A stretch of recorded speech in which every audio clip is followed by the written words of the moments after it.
anyway. All right, we're live, everyone. Welcome, welcome. This is Karen Cappello, and I have Cheryl Thacker with us, and I'm so excited to celebrate you, Cheryl. You had your first six-figure year in 2020. Woohoo! Yay! Excited. I wish I had like little confetti to throw around or something.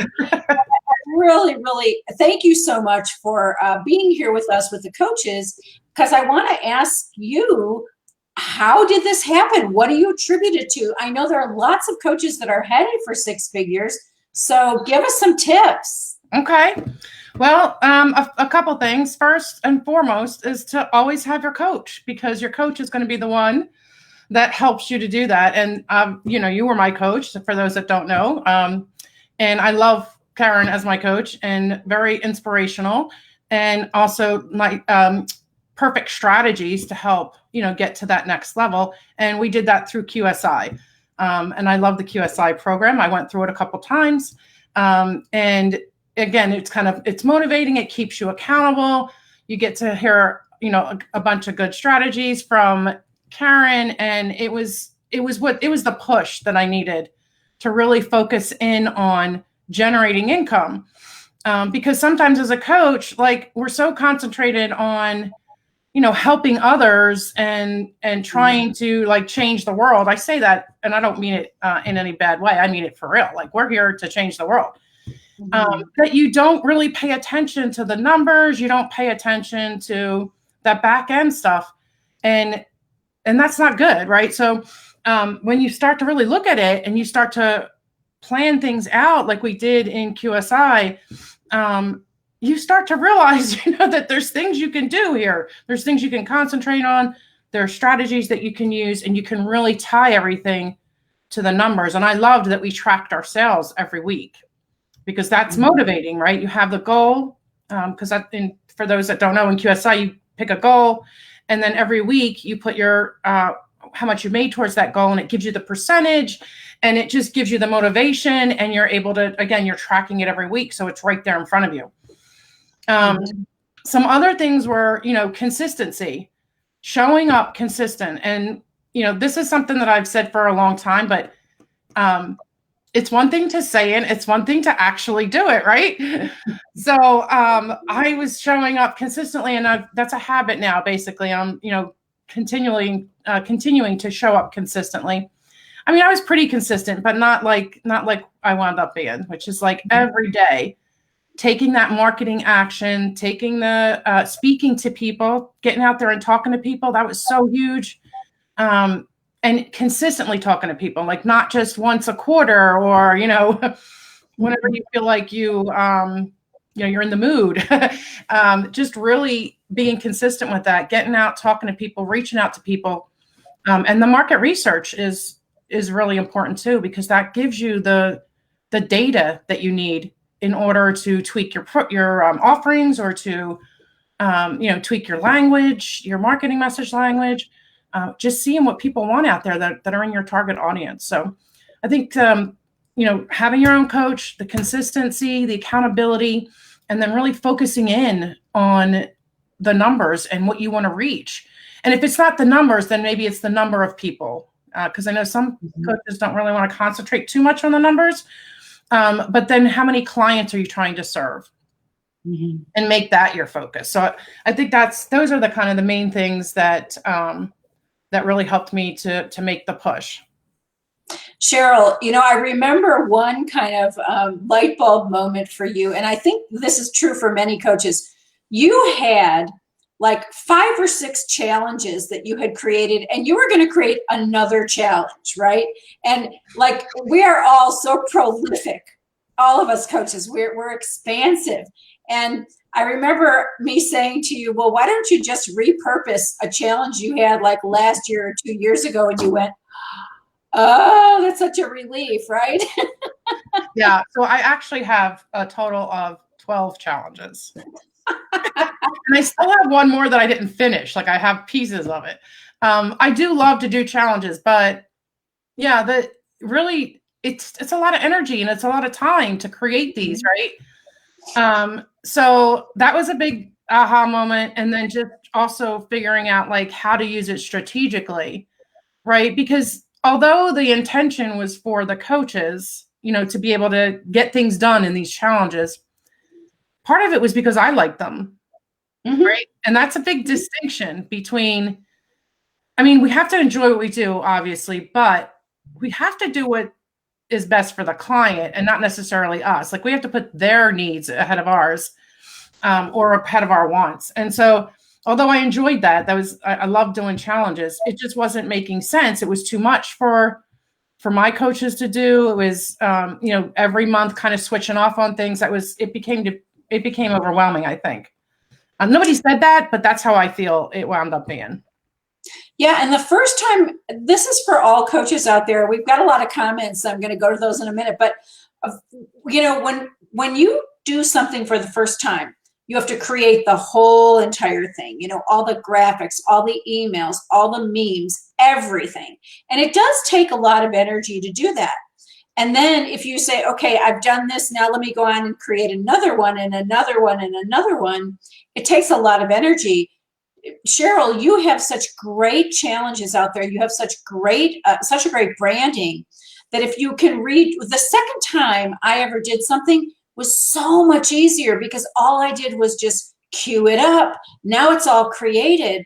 And, it takes hours and hours to create these things. So I think I watched you, and I think one thing that really helped you, and I know we talked about this, is like really focusing in on one thing, at a time, or one main thing that you could do, because you are very talented, as many coaches are, and you are uniquely multi-talented.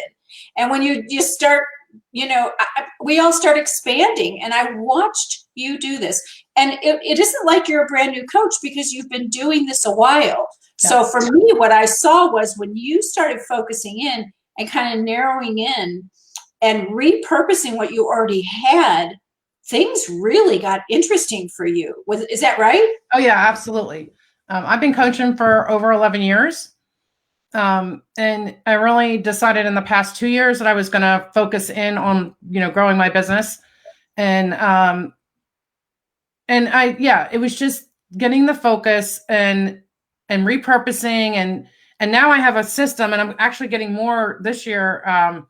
My plan involves getting even more focused in, but yes, focusing in on one thing that leads to another, like, you have that customer journey basically is what I kind of created. And this year I'm firming that up a little bit more. So yeah, absolutely. That was a big aha moment for me. And it was a big push for me to say, okay, this is really working. Like, this is focusing in on this one thing, putting my time and energy on here is working. And yeah, it takes so much time to create, right? We want to create, but it takes so much time to create anything in our business, any content. And so I found myself spending most time creating content, right? Or worrying that I have to create content. So yeah, now I can, I repurpose between my 3 main programs now. And it was amazing. It was an eye opener. It was just like, wow, this can work. I don't have to continually churn out content. I can use what I have. So yeah, it was amazing. And I was grateful that I learned that from you, and that it worked. And now I'm just refining it. Yes, refining, because I figure I save myself at least 10 to 15 hours a week of having to reinvent the wheel all the time. And we've got a lot of comments here. Beyond grateful for you, Cheryl, with a little your purple heart, which you love. Good morning, ladies. Congratulations. Tracking is so important. We've got a lot of coaches that are listening to you. So if there is somebody that's on track that wants to have this 6-figure year, just as kind of a recap, or maybe a big piece of advice, since we're not in a coaching session, we can get your advice, Cheryl.